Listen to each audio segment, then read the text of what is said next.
Hi friends, ఇదే నా సామ్రాజ్యం. చూస్తున్నారుగా, ఓ 4 జతల బట్టలు, ఓ రూము.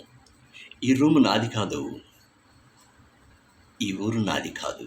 నేను ఏ పార్టీకి సంబంధించిన వ్యక్తిని కాదు, ఏ పార్టీకి నేను పేటీఎం కుక్కని కాదు. సేమ్ టైం ఒక చిన్న మ్యాటర్ చెప్పాలంటే చాలా ఫన్నీగా ఉంటుంది. నేను ఎవరిని, ఎందుకు వచ్చాను ఈ లోకాన్ని నాకు అర్థం కాదు. వచ్చిన తర్వాత చూశాను ఈ జనాలంతా చూస్తుంటే అబో, ఏం క్యారెక్టర్లయ్యా, పిచ్చ పిచ్చగా ఉంటున్నారు. మనిషి మనిషిగా కాకుండా ఓ వింత పశువుల్లాగా ఏదో లోకంలో అలా అలా వెళ్ళిపోతున్నారు.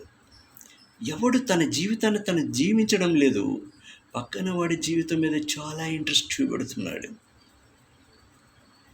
ఒక పూటకి సంపాదించుకోవాల్సిన తిండిని 10 తరాలకు సంపాదించి వాడి జీవితకాలంలో వాడు తినలేకపోయినా ఎదుటి వాళ్ళు పొట్టలు కొట్టి సంపాదించేస్తున్నారు. దీన్ని తీసుకెళ్ళి ఎక్కడో తీసుకెళ్ళి దాచిపెట్టుకుంటున్నారు.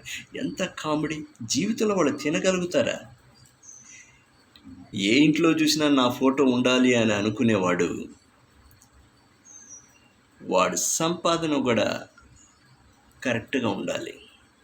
అలాంటి వాడు ఇక్కడ సంపాదన తీసుకెళ్ళి ఎక్కడో దాచిపెట్టుకొని వాడి జీవితకాలంలో ఏం తినగలడు?